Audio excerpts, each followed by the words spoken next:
yego bahanuye intambara ku gihugu gihugu cyacu cy'u Rwanda abantu bose bahanuye intambara ku gihugu cyacu cy'u Rwanda mbafitiye message mfitiye message abantu nanone bahoze basenga bahoze bakizwa abantu bazavuze nyuma ntahari ubwo nyirashe umuntu wese aho arakayumva yego kuko bigiye no gukurikirana n'ibihano yego bigiye gukurikirana n'ibihano kandi Imana irababaye uzimpamvu Imana ibabaye araza ikizakubwira ko umuhanuzi yavangiwe arahanura ntatanga intsinzi ngo ndabibabwiye ngo mwese ngo mubimenye ngo ibintu birahindutse ngo abantu murahunze ngo abandi murirutse ngo muvuga ngo muhambire ngo ibyo mwakoze ngo birapfuye ngo birarangiye mwabahanuzi mwe yemwe bahanuzi ndababwiye ngo Imana igiye kubakoramo akazi gakomeye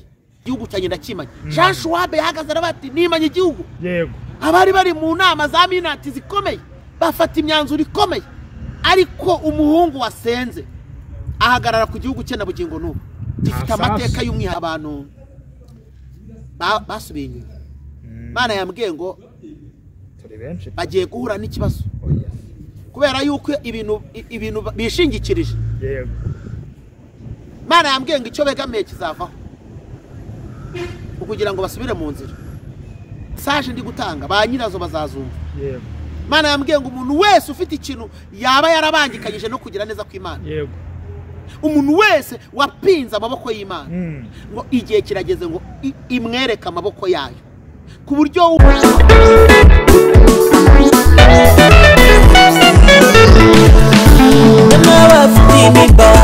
ibibazo bigoye byo ngaho nimutuze dore umukiza araje nimwibuke munsi y'umurotemu isabira gupfa azira mutabara Dawidi wari umushumba imuhindura umwami muri bene se bose imuha icyubahiro iyo ni Imana niyo n'imbaraga dore iyo ni ubasha kanije gutabara iyo ni Imana niyo n'imbaraga dore iyo ni ubasha kanije gutabara yego reka nkomeze mbifurize ibihe byiza n'amahoro y'Imana urukundo rw'Imana rubaganze ntanyava ngo iteka bishimisha ibyishimo biruta imyaka mwabarijwemo Uwiteka akushumbusha iby'inzige zariye ugira amahoro n'imigisha ku Mana ni Bobo imbere ya kamera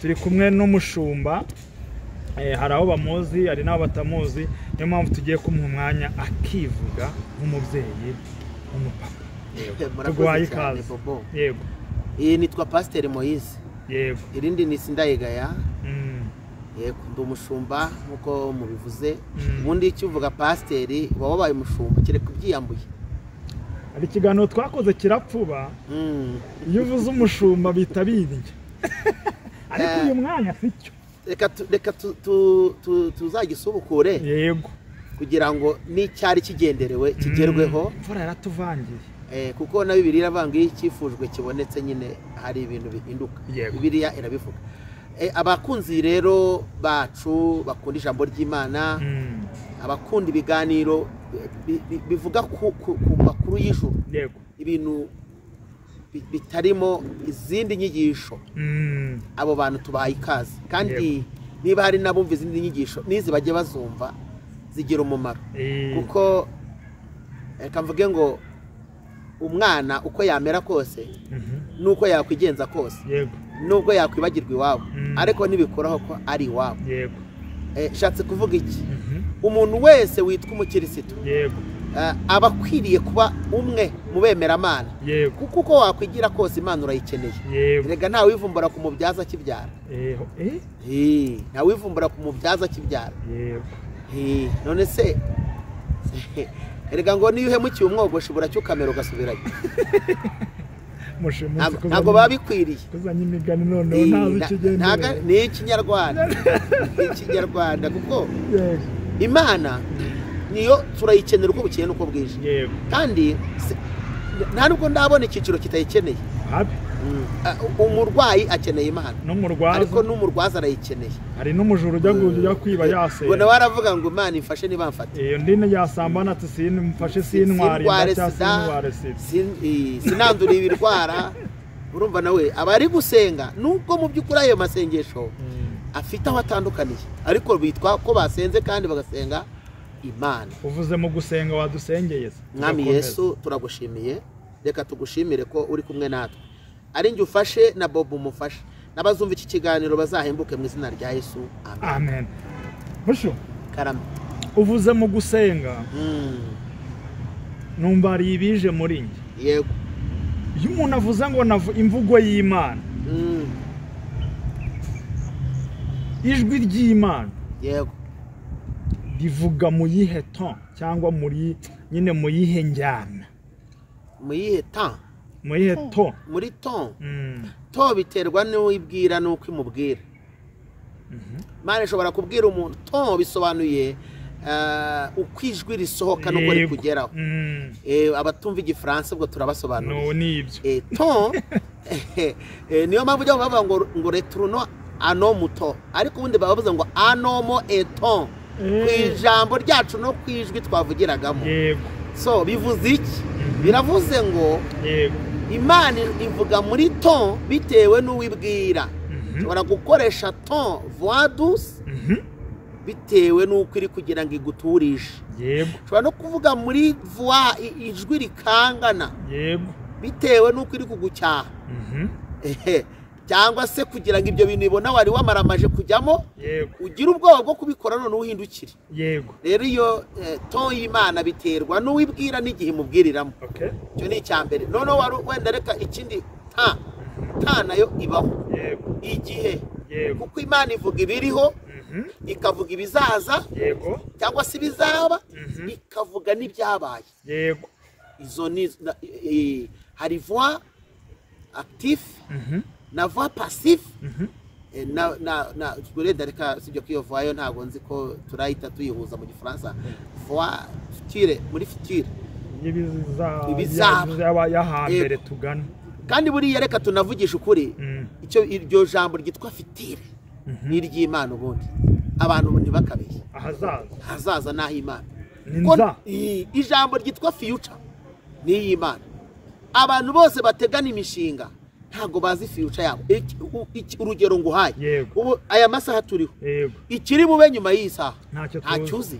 ubu tuzi passé na présent, passé na présent, ibyo turimo nona. Ariko fitire ibiri buzi, niyo mpamvu rero fitire ni ijambo icyo bita igihe cy'Imana. Ni igihe cy'Imana. Yego, ni ryari ugomba kumenya ko ari Imana ivuze cyangwa se ari ayandi majwi wumvisha? Kumenya ko ari Imana ivuze, Imana yo ubwayo. Hari abantu babiri, ubwo wenda umbajijeho simbizi. Hari umuntu uvugishijwe n'Imana, hari n'uvugishijwe amarangamutima ye, hari n'uvugishijwe na Satani, hari n'uvugishijwe na Satani. Yego, abo bose rero barahanura. Ariko noneho ni ryari umuntu akwiye kumenya ko Imana imuvugishije? Imana yirivugira ngo umuntu wese nabona ko ngiye kuvugana nawe, cyangwa se nimuvugisha, ninza kuvugana nawe, anyegere. Agira ate? Akwegere. Anyegere, asobanuze. Hari umuririmbyi yavuze ngo genda usenge, wongere usenge, utandukanye gusenga kwawe. Aleluya. Iryo ni ijambo rivuze ngo mu gihe cyose urimo gushaka kugira ngo umenye ko message ufite ari y'Imana, ntabwo ugomba kujenjeka. Kuko ibintu ugiye gutwara uvuga ko bitavuye mu bantu, bivuye ku Mana, barakwiye kubishishikarira, ukabisobanuza, ugahabwa n'ibimenyetso simusiga. Ya ninde wavuze ati ubwoya bwume hasi hejuru hatose? Uwo ni Gideyoni. Abitsinze atari ko buretse ndindira. Arongera iramubwira ngo noneho rero, noneho kugira ngo nkumvishe amagambo yanjye neza, manuka ugende hariya mu rugabano, umanukemo, noneho nugeramo ndakwereka amagambo yanjye. Ngo agezeyo ararotora, cyangwa se yumva inzozi, ararotorerwa, arotorerwa n'udashaka kumurotorera. Yageze mu rugabano, sibyo wababisha, ngo yikubiteyo, yumva ijambo rikomeye, asanga umwari yarose n'undi ari kumurotorera. Ati nagiye kubona mbona irobe, umutsima kirobe rya Seyiri ati rimanuka ryikaraga riramanuka riribarangura no kwihema ryacu ryikubitaho ritari gwarigaramye ati iryo ni inkota ati reka nzi gusobanurira ndasize izo nazimenye ariko uziko mu bihe Imana iri gukoreramo n'abaterekwa ibaha gusobanukirwa ibyivuze Nebukadinezari se nako nuza we ajya ni Nebukadinezari weretswe umuriro cyane yabonye mu bihe Imana ishaka kwimenyekanishamo ari nayo njya nkunda kubwira abantu ngo ubundi wari ukwiye kubwira Imana igasunika message yayo ku rwego rungana n'abantu bayo ishaka kuvugana nayo ako kantu agasubiramo Imana abantu baba bakwiye gusenga bakayinginga igasunika message yayo ku rwego rungana n'uburyo ishaka kuvuganamo n'abantu kuko iyi ishaka kuvuga kukivuga se ngo nibiti n'amabuye byayivugira uziko hari umuntu wari umusinzi kandi ukunda kunywa cyane yego bukeye ahura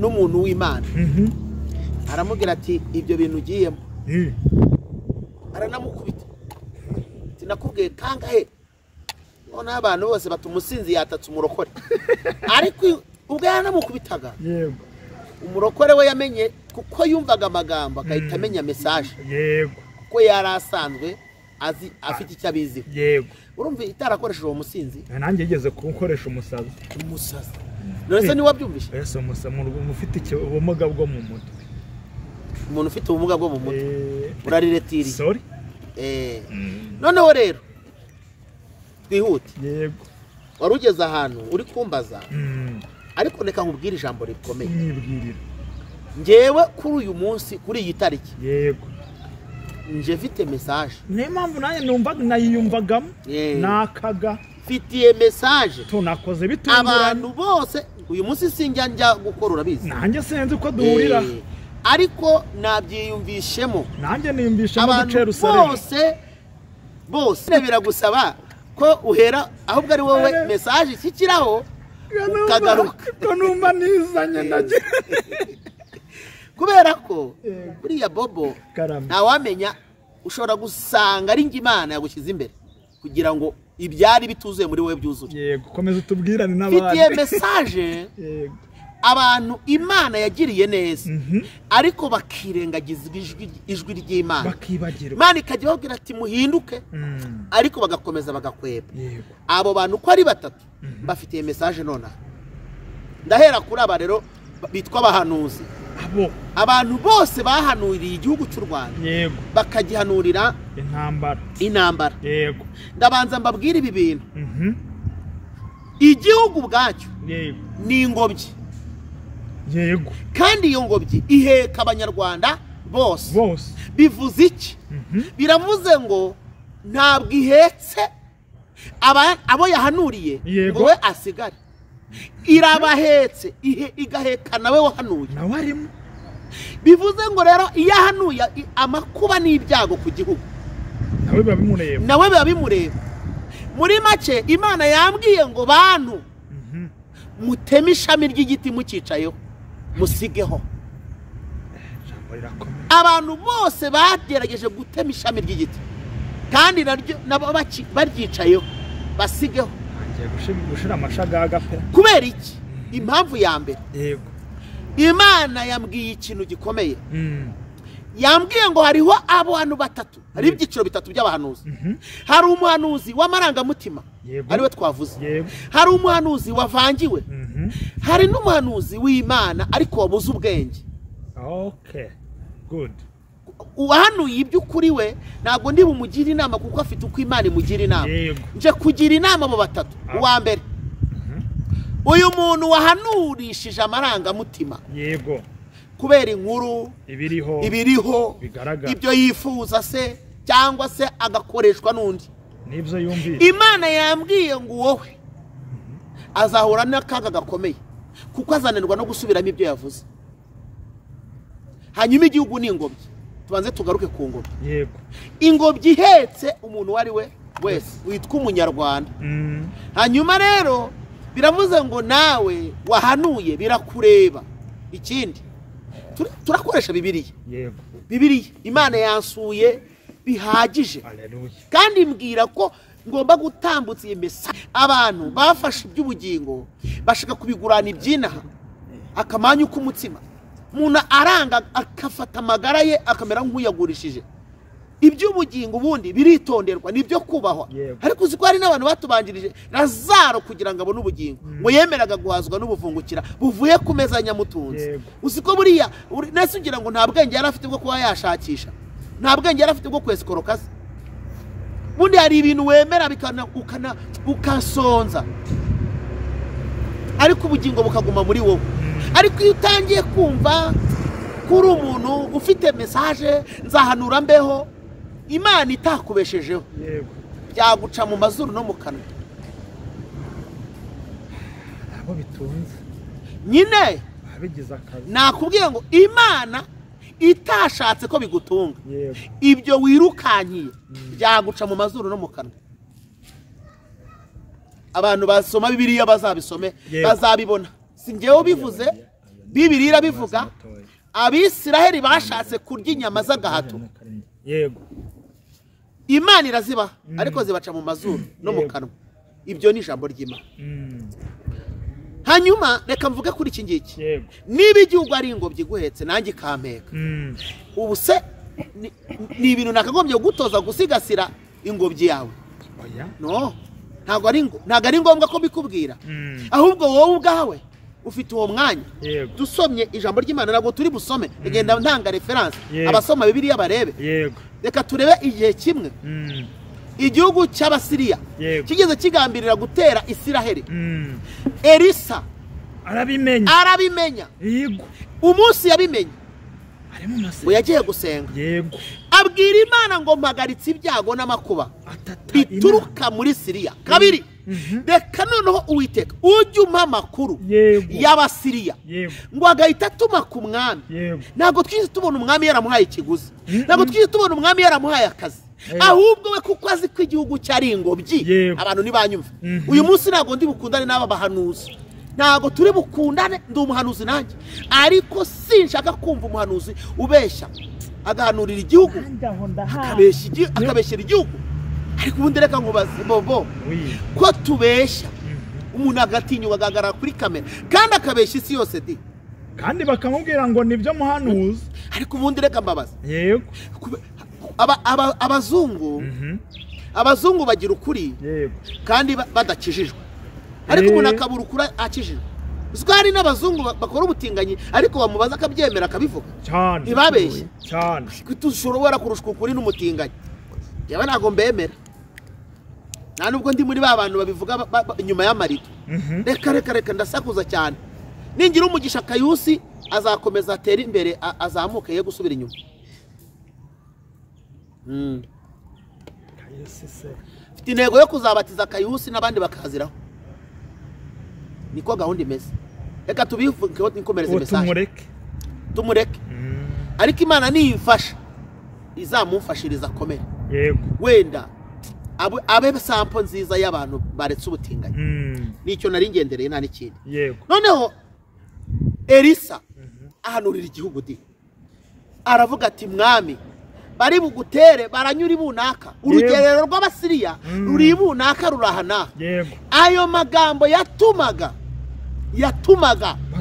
batsinda ngo Imana ikagenda irokora igihugu ngo sirimwe hariho n'abahanuzi ba none ahubwo kandi gakomeye kuko mwababaje Imana. Iki reka nkubwire ariko uziko reka nkubaze uzasome urebe witwa Jean Shoabe. Jean Shoabe yari umuhanuzi w'Umusuwisi. Sibyo? Mu Busuwisi siho hari amabanki yose y'isi. Siho hari amabanki yose. Sicyo gihugu kibitse banke zose na banke mondiale. Siho ziri. Kiriya gihugu gifite umutekano ukomoka ku bantu basenga. Jean Shoabe ngo abonye intambara kabiri y'isi yatatse ibice byose. Yahagaze ku mupaka aravuga ngo igihugu cyanjye ndakimanye. Nta sasu ushaka mu gihugu cyanjye. None abibwira ngo nabahanuzi batubeshya. Ahubwo bari kuhanura bameze nk'abakiroha ni nk'ababati nimuze ngerega njya kubona ngo umuntu ari umudamu ari umugabo ari umusore araje ngo nabibonye ngo nukuri ngo narabibonye ngo mbona umuriro watse mu gihugu hanyuma wakoze iki ngo musenge wowe se kuki utworeza gusenga kuki udasenga ku igihugu ari ingobyi ya twese yikoreza umutwe wowe uratwikoreza amasengesho ngewe ubwanjye ndayafite ngewe ni nayo mpamvu nazanye ifuhe Imana yambwiye ngo musigeho kandi umuhanuzi mubi umuhanuzi wabuze ubwenge oho avaho reka nkubwire umuhanuzi ubuze ubwenge apfa mbere yuko abo yahanuriye bapfa yasaba ubwa Natani umuhanuzi wabuze ubwenge apfa mbere yuko abo yahanuriye bapfa ndagutangariza ko ibyo bintu reka nkubwire iyo page nushaka kwitura unuyijugunye buri munsi abantu bikunkumura hano kuri kamera bahanurira ibyago n'amakuba u Rwanda twebwe twabaye mu Rwanda tuzi genocide shuti yanjye twarakijwe dusaba Imana ngo iduhe igihugu cyiza iduha amahoro burara abantu ntibakabone abantu barimo hari ibitambo by'amasengesho hari ibitambo by'imbaraga z'abantu bakoresheje mu bwenge n'ibindi ariko hari ibitambo by'amasengesho ari amasengesho twirije ubusa twazamutse imisozi dusengera igihugu twe rero turakimanye noneho niba mwajyanuriraga munabifite mu nzara n'inyota mufite niyo nyota twe turakimanye duhagaze mu kwizera yo ntacyo uzabona turakimanye turahagarara mu gusenga turiyiriza reka nkubwire mu bintu byakomereye mu Kristo ngo yabonye umuntu ngo ari gusuka amazi mu muriro ariko arebye ku ruhande ngo abona undi muntu uri kujya asukamo amavuta rero nushaka usukamwo amazi twazanye amavuta mu izina rya Yesu Abanyarwanda ariko reka nkubwire niba wemera ko uri umuntu w'Imana nibyo hanura ibigiye kuba ariko natubwire ngo ngewe nje kubivuga atari uko nje kubahamura abantu nje kubabwira ngo ubwanjye ndi mu masengesho nawe mfasha dusenge wenda nakumva da ariko iteka uraje ubishyize hariya nta nsinzi uduhaye icyo ni kimwe mu kimenyetso cya mbere ntunagaragaje aho bagomba kunyura umva ukuntu ijambo rivuga yego ijambo uko rivuga riravuga ngo maze abantu banjye bitiriwe izina ryanjye nibicisha bugufi bagasenga nanjye ndi Imana nzumva ndi mu ijuru haleluya ijambo rya mbere ngo mbababarire igicumuro cyabo ndemeranya nawe ko ibyo ubona ko bishobora kuba hari abantu bashayishije bagakora ibitemewe n'ibibabaza Imana barahari ariko aba bantu nabo kuburirwa ariko mu gihe batarahindukira ntabwo wakwita mu muriro wowe niba nemera ko senga nuriya akabasenga kuki nge nawe tutafatana mu maboko ngo dusenge tunohereze imbaraga z'amasengesho kuri ba bantu bananiranye banze guhinduka noneho bo bahindurwe nuko twe twafashe igihe tugasenga hanyuma ariko natwe tukimana igihugu kuko ni ingobyi duhetse ni yuriya wenyine se iryo jambo rirakomeza ariko siko mu Bibiliya yaravuze ngo nimwemera mukumvira muzarya ibyiza byo mu gihugu kuki itavuga ibyiza byo mu mahanga se ako no muri iryo jambo twari tunabeba ngo mbakirize none se mbakirize igihugu baba bari igicumuro kabiri mbakirize igihugu none se ntiwumva ko harimo ibintu bibiri harimo kubabarirwa igicumuro kabiri harimo gukirizwa iki igihugu niba Imana yemera ko ari yacu nge nawe twazana ihumure twazana impinduka twazana uburyohe igihugu cyaba kizima kubera ngewe nawe yego none tugasigara turi kurwana n'uriya wananiye Imana kandi Imana yatunaniye akatunanira burundu hari uburyo Imana yamukosora kandi igihugu kiri amahoro nta muntu wananira se muranyumvisha oya reka tuvuge ko yinangiye yarigometse oya abantu bajya binangira da akamera nka Farawo oya Ahabu Ahabu se nuzi ko yinangiye ngo akazana n'umugore w'umunyamahanga kugeza ku gihe Imana ikoresha inama mu ijuru Nabali barahari baburetse kuri Nabali katuvuga Ahabu niwe mubi Ahabu yageze aho Imana ikoresha inama mu ijuru iravuga ngo ninde muntu washukashuka Ahabu akamwoshya akajya mu rugamba akagira moto y'Igaleyadi akagwayo abahanuzi b'ibinyoma baraza 400 Mikaya zari umwe arabivuguruza aho nshatse kukubwira iki niba twebwe dufite abantu bitwa abanyarwanda basuzugura Imana ntibamenye ko n'ubu turi muri feva y'Imana n'ubu tubayeho ku neza y'Imana twabasengera cyo ni cyambere tukabohereza amasengesho abahindura ariko byanananirana hari uburyo Imana ubwayo yabikosorera bakazagera bakamenya ko guhunga Imana ariyo nakubwiye ngo nta wivumbura ku mubyaza kibyara ntago bibaho iyo wivumbuye ku nkono regurara ubusa cyane ngo yanze gushyakare wacomora inkwi none ahubwo naho byari bigeze bikibikagara bikapfuba ariko iyo ukomeje ugacanira fendofe birashya umuntu akarya aho roshatse kuvuga iki uyu muhanuzi afite ikibazo yego nari mvuze kuri Ahabu nari mvuze ngo abantu nibicisha bugufi nari ngarutse ahandi nanone vuga ngo nimwemera mukumvira muzarya ibyiza byo mu gihugu hari igihe rero umuntu azakaduhanura ngo ngewe Imana avuze ngo abantu basenga ngo nta kibazo bazagira abantu basenga ubu sereka mbaze niba wowe wenda uri mu mwanya mwiza wagize ngo abasenga bose bari mu mwanya mwiza nk'urimo ugize ngo biramutse ari Imana ije gukubita umuntu wese wayembayembye ugira ngo abasenga benshi bo nibabigenderamo ese ubundi iramutse bakubise reka nibaza ubundi wowe aba bantu bose baba bapfuye umunuko wabo ubundi wowe watumubaho neza ko nawe warwara indwara z'ibibazo biturutse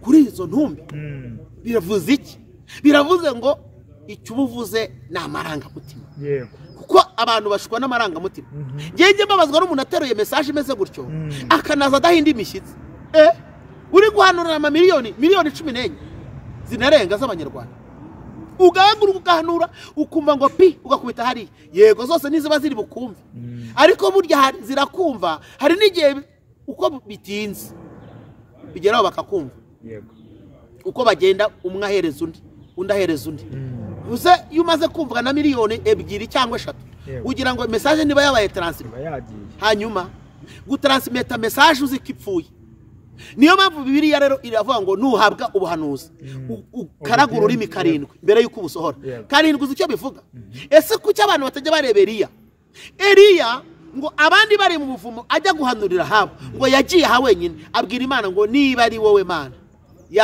yakuye basogokuruza muri Egiputa nago nemera kubana nabandi Obadi yari bugaburira umutsima ndajya kubwira habo ko nta mvura n'ikime bizabo agezeyo yagomeje mu masengesho ariko zikubona umuntu ahanura kandi ukabona zikaba ngo Imana yavuganye nanjye ukibaza ngo reka ngushimire ko rwose wagiye ikaguha amakuru nyuma y'uko yahabwa wasenza amasengesho y'iminsi ngahe kugira ngo ayo makuru umenye neza ko yahawe n'ijuru abantu nibasigeho Imana yambwiye ngo abo bahanuzi bagiye guhura n'akaga gakomeye kuko bakabije ku giti cyabo bo bagiye guhura n'ukuboko kw'Imana ku giti cyabo ibyo bavuze reka nkubwire ko aribo bagiye guhura n'ibikomeye yego ku giti cyabo nyine unasanzwe ko ari ku giti cy'abantu bahanuriye no abo bahanuriye nta kibazo kubera ko wowe buriya ngewe njya no kubwira abantu ngo umuhanuzi wese utagira insinzi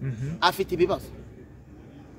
ibibazo pe kuko Imana ntabwo ari inyantege nke ntishobora gutanga message y'igice iyitange kabati reka turebere kuri Yona mbere yuko tuza kugera hari Yona yabaye umuhanuzi w'inenewe cyangwa se uhawe message ya y'inenewe Imana imubwira ikiri gupfa n'inenewe iravuga ati ariko kandi abantu binenewe nibafata umwanya bagasenga yego dore baye iminsi 40 yo kugira ngo batunganye ibidatunganye iyo minsi nirangira nzaza guhangana nabo message akitanga ngo bamanutse hasi barasenga bagisenga Imana irabababarira irigarura ireka ijyano yari yateguye ibyo bivuze iki biravuze ngo umuntu wese yego ufite message y'Imana iyo ayihawe agomba kunahabwa amakuru y'ikintu kiri gutuma Imana izanye iyo nkoni ifashe inkoni kuki Imana yagurukiye rurarugo kuki Imana yagurukiye abantu bari gukora mwakira kigo kuki Imana yagurukiye aba bantu kuki Imana yagurukiye iki ciciro ni ukubera iye mpamvu ni ibizira bakoze ni ibyaha ni ikigiye kubigisha ibintu bitagira insinzi ni ubuvangirwe ndegera ku kindi nararengaho rero nararengaho ngaho ndimo nkwereka uburyo cy'umuhanuzi ari umunyamumaro ariko ku gihugu nima turajyana umuntu w'itorero n'umuntu w'igihugu adakwiriye rwose ufata umwanya we ngo amare iminota n'amasaha ari kuvuga ibintu bidafite insinzi ntabwo bibaho ikindi aho ngaho nakweretse ko abantu nibicisha bugufi ubuhanuzi bwose butagira insinzi bwo twabuvuze Imana iyo yerekanye ikintu mbere yuko kiba ibishaka kugira ngo kiveho ntabwo ihita isohoza ikintu ikintu cyose Imana ivuze mbere yuko kiba ibigira ngo abantu bagisengere kiveho. Ariko umuntu azanye hano message ati nimusenge ukumva ntibinamureba, biravuze ngo ni iterabwoba. Kuko yari buvuga ati abantu muzi gusenga muze dusenge. Nanjye ubu tuvugana ibiryo nabiretse ndashaka gusenga, kandi akanabivuga bona nibura afite ni mu w'igihugu. Ati wenda karakubwira ati nanjye naraye ndira kuko nabonye dutewe, ariko murabate ati murapfe murashize ariko abasenga muri amahoro. Nanjye ndasenga maze imyaka 40 nkijijwe, ariko umwuka ntabwo ari uw'Imana ndawucyashye mu izina rya Yesu. Ndi umushumba ndawucyashye, n'uwari ufite wese ndawirukanye mu izina rya Yesu. Nimuhinduke mwige gukunda igihugu. Ariko reka nkubaza, uburere mbona igihugu harimo gukunda igihugu. Niba utarabwize n'ijuru ntacyo ryakwigishije. Twebwe rero tuzi icyo bita igihugu, nibyo ryaje mbona kubwira ngo nimwera mukumvira muzarya ibyiza by'iki. Ibyiza byose warya udafite igihugu ntacyo bimaze. Ubu wirira ku marira, ubirira ku magarara, ubirira ku guhangayika. Ibyiza by'iki cy'igihugu. Ahubwo abantu barakwiye gusenga, bagasengera umuntu wese witwa umunyarwanda ahantu ari, kugira ngo Imana imuhe mu buryo butuma yibona mu igihugu. Nashaka abe mu mahanga ya kure, ariko yemerewe kukibamo, yemerewe kukizamo, yemerewe kugisura, yemerewe kukigendamo. Icyo ni byiza. Atari nka FDR, atari umwanzi w'igihugu, atakifuriza ibibi, ahubwo afite ibyiza by'igihugu, cyangwa se yemerewe kuza akagenda akagaruka nta kibazo. Aho ari hose bimwemerera. Urabyumva? Nimwemera mukumvira muzarya ibyiza. Iteka ujye ukunda igihugu, ujye ugisabira ibyiza. Birimo turajyana. Igihugu ni ingobyi inshuti yanjye. Igihugu ni ingobyi, kandi ingobyi ntabwo irangirira kuri wowe yahetse. Ariko uzi ko igihugu ari ingobyi guheka, igaheka abana bawe, igaheka abuzukuruza n'ubuvivi. Warangiza ukagishwanyaguza ukagikubita hari ukakite. No. Imana yabyanze. Imana yabyanze. Abantu nibahindura umuvuno, niba ari nicyo cyababeshagaho byanze, iyo sosi iguyemo inshishe. Kandi uraza kubireba hirya y'iki kiganiro, abantu bazongera gukora ayo makosa, batazumva ngo bahinduke bagira ubwenge bw'ijuru. Uzareba ibizababaho, bazahura n'akaga kubera ko banze kumva. Hanyuma ikindi, reka turebe umumaro w'umuhanuzi wo twawubonye. Tugendere ku isezerano rya kera ndetse n'irishya. Umuntu uhanuza arasenga ibintu bigahinduka, ahora akurura amakuru, abakeneye atangaza ibyiza. Ikindi, umuhanuzi wo mu gihe sibyo wo muri iki gihe muzima ufite ukuri yahishuriwe, niba adahanura ngo anagaragaze intsinzi cyangwa ikinyuranyo, turamutandukanya gute n'umuhanuzi wavangiwe, ubeshya, utera ubwoba abantu? Cyangwa se ese turamutandukanya gute n'undi wifuriza ibibi igihugu akabinyuza mu buhanuzi? Siko kuri se? Mbibutse ko umuhanuzi sibyo, ubuhanuzi kuva kera kose bwarakoraga bukanakoreshwa, ariko mujye muri Bibiliya murebe, muraza gusanga ubuhanuzi buhanura bijyanye na situation, ariko hakazamo no gutanga umurongo. Abantu nibanyura, abantu nibasenge, nanjye ndi gusenga, ukabona abantu. Urugero, witwa Yeremiya yahanuriraga abantu, ariko ngo akongera akagenda agasenga. Uwitwa Ezekiel yarahanuraga akambara n'ibigunira. Uwitwa Yesaya yarahanuraga akageza n'ababwira ngo nimuhumurize abantu banjye. Reka nkubwire, iyo uri umuhanuzi ukabona akagana makuru, naguterera iyo, ahubwo urasenga. Kandi ikindi, kuvuga ngo muzayibona ejo bundi ngo byasohoye, uzaba uri he wowe? Uzaba uri he wowe? Kwari n'igihe ahubwo ari wowe byafata mbere, kubera ko ari nawe wabibonye. Genda nkunda kubwira abantu ngo umuntu nagwanurira akakubwira ngo ucitse ukuguru, nakubwira impamvu Imana iguciye, uzamubwira utuko waba ariko gucika, uko niwe wabibonye. Ubimusubiza. None ahamanibze ngewe ndi umuhanuzi, ariko sinakubwira ngo mbonye ukuguru kwawe gucika.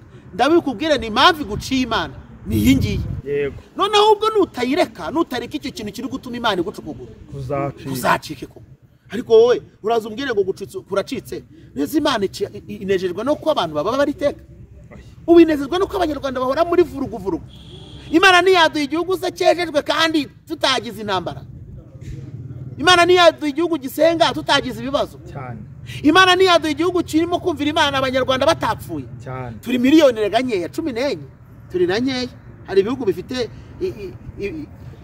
amamiliyoni menshi kandi ntabwo ndumva abahanuzi baho bahanura ngo abantu bapfe niba ari uko abanyarwanda niba turi intyoza yego ariko turi abahanga sindabimenya tugira amatiku imana yadukize ubundi umuntu yavuga ko asenga ubundi mu bintu imana ibikwiye kumukiza abanyamatiku mu bintu imana ibikwiye gukiza umuntu nta matiku abarimo hanyuma rero n'ingingo abafite umwuka wo guhanura ngo mwibuke ibi kugira ngo umumaro wanyu utaza kuba imfabusa umuntu wese umuhanuzi Natani mbere yo gushyira message Dawidi yabanje gusaba ubwenge yego isomo ukuramo rero rigutere guhindura page isomo umuhanuzi wese akuramo rimutere guhindura iki page umuhanuzi wese biravuze ngo abantu banje barimbuwe no kubura iki ubwenge kandi ngo n'ubura ubwenge ndagira gute ndakureka ndagira nkubwire ngo umuntu wese yabuze ubwenge abayitima iyo ubuze ubwenge iteka wa witeye ikibazo kuko mu bintu nabonye umwuka w'ubwenge no mu mibereho ya buri munsi no mu kazi none se ubundi iyo bavuze ngo umuntu nta bwenge afite niki baba barebeyeho ibyo akora uburyo yitwara ibyo avuga ubwenge bugaragarira ahantu habiri ni mu mvugo no mu bikorwa cyo wari uvuze nicyo ntabwo ariho gusa ni mu byo akora no mu byo avuga nimba ibyo avuga bishyira mu bikorwa koko nta handi umuntu wese wumva bavuga ngo ni umuntu w'umujeni ngo ni umuhanga nta handi tuburebera ni mu bintu bibiri gusa ni mu mvugo no mu bikorwa rega amagambo ntahomba mushumba none rero abantu bose bafite ubuhanuzi nibakurikire barebe ba Natani kuki babanzaga gusaba imana ubwenge na message bayitanga bakayitangana ubwenge bwinshi ariko umuntu araza ngo ndabivuze nishaka mbizire wanabizira kandi imana ntihombe abandi bakavuga wanabizira kandi abagenzi bajya mu ijuru bagakomeza wanabizira kandi igihugu ntikiveho wanabizira kandi abakizwa bagakomeza bagakizwa ku bwinshi uravuga ngo bivuga nishaka mbizire wabuze ubwenge se kuki utabizira kuki utabizira reka nkubwire ko ushobora no guhanura ibyo ukora ariko bitewe n'ukuntu bitanze bikakwicisha kandi wari ufite ukuri ariko reka nkubwire abantu ntibakunda igihugu n'ukuri njye nicyo kintu imana yambwiye abantu ntibamenye ko igihugu ari ingobyi yeka abantu bose hanyuma rero jewe niba hari umupagani umeze nabi uri gutuma imana ibabara nanjye se namusengeye nkamwoherezaho amasengesho ahubwo nkabwira imana ntihangana nawe ariko nanjye ariko kubera iki ni umuntu umwe wasenze mushumba so icyo rero ushaka kuvuga yego ngira ngo hari turerekera ku musozo yego mfitiye message cyane yo kugira ngo igombe ikintu begamiye kikabatwara umwanya kigatuma bibagirwa amaboko y'Imana naho Imana yabakuye ngo izagikuraho kandi Imana yambwiye ngo uburyohe bw'ibyiza buzaba kure yabo ngo nibahinduke bagaruke kuko ngo Imana yaberetse ibyiza bikomeye by'umwihariko abanyarwanda nibahinduke umuntu wese witwa umunyarwanda yabonye Imana twabonye Imana twabonye amajoro twabonye amanywa twabonye ibihe bikomeye turi mu bantu bakwiye kwegerana n'Imana ikindi Imana yambwiye ngo abantu birengagize neza y'Imana kandi barayibonye bibagiwe ngo ni igihe kigeze ngo iyongere ibiyereke kandi noneho ngo bizatuma bayimenya neza bizatuma bayimenya kuko Imana yambwiye ngo nta muntu n'umwe izahanira undi kandi ngo ntikunda abantu bayibangikanye n'ibigirwamana abantu barayibangikanyije izi mevuga kanwa ke kazavuga ngo narayibonye ibaho iriho irakora iranabishoboye Imana yambwiye ngo ibyo igiye kubikora kandi bikorana umwete niko bimeze kandi nta kindi kibiyiteye nuko abantu bagiye bavanga ibintu abantu Imana yambwiye ngo umugati yagaburiye abantu uko ari kugira ngo ibahoze amarira bibagize umubabaro ariko ntago yari impamba ibibagiza urugendo. Yego. Ntabwo impamba y'urugendo yatuma umuntu yibagirwa intego y'urugendo. Yego. Rero naje kubwira abantu bose bazi ko bahumeka umwuka batagura, badakodesha umwuka Imana ibahaye, ngo nibace bugufi, rwose. Kandi Imana yambwiye ngo abantu basigeho kongera reka da. Imana izarinda igihugu kubera abakibereye maso. Imana izarinda abantu kubera ko hari abagize umwete, ishyaka n'umwete byo gusenga. Hanyuma abo bantu bafite gahunda yo gushaka kugaragaza ko Imana idashoboye, izabikosorera neza. Kandi Imana yambwiye ngo icyo ni ikintu igiye gukora kugira ngo yiyubahishe. Shumba urakoze.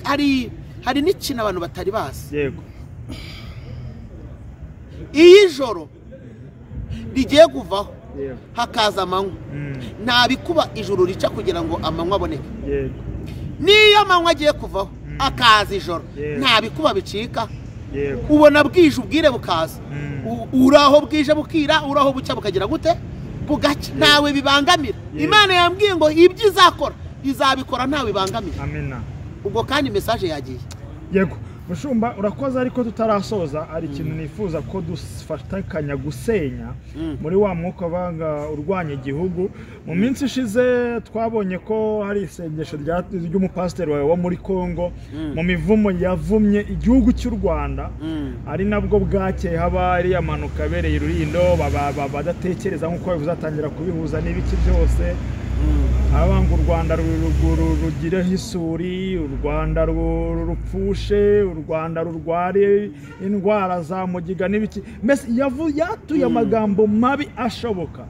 Nk'umuntu uhagaze mu mwanya wo kuvuga ngo u Rwanda rwacu ingobyi yacu tuyihagazeho, yamufashe dusenye uriya mwuka. Ijambo rya mbere, umuvumo w'ubusa ntacyo umara. Ibyo yavuze byose tubiteshera agaciro mu izina rya Yesu. Sengera twitaye. Icya kabiri, abo bantu b'abanyantege nke ahubwo nabifuza ikibi ku gihugu. Yego. Ni ubwa mbere se bari babonye impanuka. Yose niyo mpanuka ya mbere. Mu Rwanda se impanuka niho habaye impanuka, maze n'izi n'indege irashya. N'indege irashya kandi ntabwo kiba kibaye igihano cy'igihugu. Ni impanuka nyine, c'est un accident tant d'autres. Abantu nibagabanya ibintu by'amanyanga. Kuba ubonye ikibazo wabonye habaye ubwira kabiri kuko hari uwahanuye ejo, ubwo ngo byabaye ikimenyetso simusiga. Sese ni ikimenyetso. N'ubwa mbere bubaye se. Impanuka si ubwa mbere ibaye. Abapfuye se baruta abapfuye mu zindi mpanuka zose. Impanuka zabaye si nyinshi. Hanyuma se wose yari yahanuye. Ibyo byose turabibibuye. N'abari babyizeye nta bizaba. N'ibyo yavuze ntibizafata. Kubera yuko karuta kandi karakamira. Natwe tumurushira amasengesho. Yesu yatwatuye umuvumo duhora iki? Ko nta kibi twifuriza twebwe abakongomani turabakunda. Na mu Rwanda bameze neza, banagume bagubwe neza. N'abari muri Kongo bagubwe neza, nta kibazo dufite. Twe turi gusenga, twe turi mu mwuka wo gusenga. Abantu ni basigasira ingobyi, basigasira ingobyi, kandi bamenye ko ari ingobyi bahetse izaheka urubyaro rwabo, abuzukuru n'abaza bakomokaho. Hanyuma niba usenga rero bwira Imana ngo ariko urundi reka nkubaze, ibishimbo birimo amabuye urabijugunya? Hanyuma se asenze isengesha Imana ikajonjora, bakareka gufata igihugu ngo turagitanze, ngo abantu ngo bitatu, ngo umuntu akaravuga ngo bitatu ngo bya Canada yamaye. Ariko abantu babivuga uzi ko bashitazi n'imibare, uzi ko bitatu bya kane muri miliyoni 14, uzi ko haba ari hafi miliyoni 10 cyane. Hanyuma se wowe wasigara he? Ariko uzi ko no muri Kigali muri izo miliyoni wajya uva hano ukagenda ukagera iriya hakurya utarabona umuntu. Ibyo ni ibintu bikubwira ngo wabihanuye ubwe. Nta mibare yakoze nta nayizi. Kabiri nibyo avuga ntabizi. Gatatu nawe ubwe n'impyisi zamurya zanazuka, n'izapfuye zazuka, n'izari muri parike zavamo, kuko ubwe nawe yaba yihamagara ibyo atazi. Ariko ibyo rero reka tuve ngo ni n'amarangamutima na buhanuzi bugendanye n'ibintu umuntu yateze amatwi, tubiteshera agaciro mu izina rya Yesu. Ingobyi y'igihugu ibaho amahoro, kandi twohereje amasengesho arinda igihugu ku nkiko z'igihugu mu mpande enye. Turavuze ngo igihugu kigira amahoro mu izina rya Yesu. Umunyarwanda arindwe. Hanyuma ahubwo Imana itunganye umurimo wayo. N'umuntu wese ugomera Imana, Imana imwigishe ko ari umuremyi.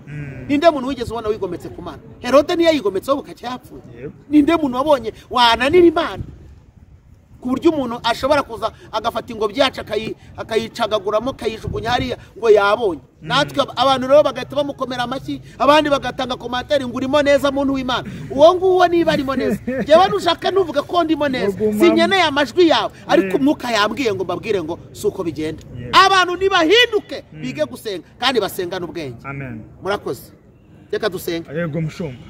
Mana herekeza ijambo ryawe. Uryumva wese amenye ko ari ijambo ryawe kandi ahindurwe n'umuburo wawe. Iri jambo rigere kure, abantu bahindurwe n'imiburo kandi bige gusenga badasenya, bige gusenga badafite batasinze ivutu ndetse n'ibidafite umumaro, ahubwo abantu basenge bibutse kuri Imana isigasira ikamenya gusenga. Twe dusigasiye igihugu, dusigasiye imitima, dusigasiye itorero, dusigasiye abanyarwanda. Turavuze ngo mu nkiko z'igihugu uharinde Uwiteka, kandi turavuze ngo Uwiteka ugenderera abanyarwanda, ugenderera igihugu, wongere ubibe agakiza kawe, umuriro w'agakiza wake. Abantu bahinduke, bareke ingeso mbi, bareke ibidafite umumaro, bave mu byaha n'ibidafite umumaro, bahindurwe n'ijambo ryawe. Ndagushimiye ko mva gusenga kandi kukije abantu bawe muri byose mu izina rya Yesu. Amen. Mushumba, abatanga nimero zawe. Nimero reka nzibahe ni 82 64 0782 64 60 89 0782 64 60 89. Hanyuma iyo utari mu Rwanda, imbere y'iyo mibare wongeraho akamenyetso ko guteranya 25. Iyindi mibare ni isanzwe. Imana ibaho umugisha, mugubwe neza, turi kumwe kandi abantu bose mushishikarire gusenga kugira ngo ikibi gikurweho n'ikiza giturutse mu kanwa k'abantu b'Imana basenga batura ibyiza. Imana ibaho umugisha. Nta na rimwe ikibi kizatsinda ikiza, nta na rimwe umwijima uzatsinda umucyo, nta na rimwe ikinyoma kizatsinda ukuri. Umwuka w'Imana azakomeza kuganza kandi abari ku gikumba dusenga, Imana izatwumvira itugirire neza. Murakoze. Amen.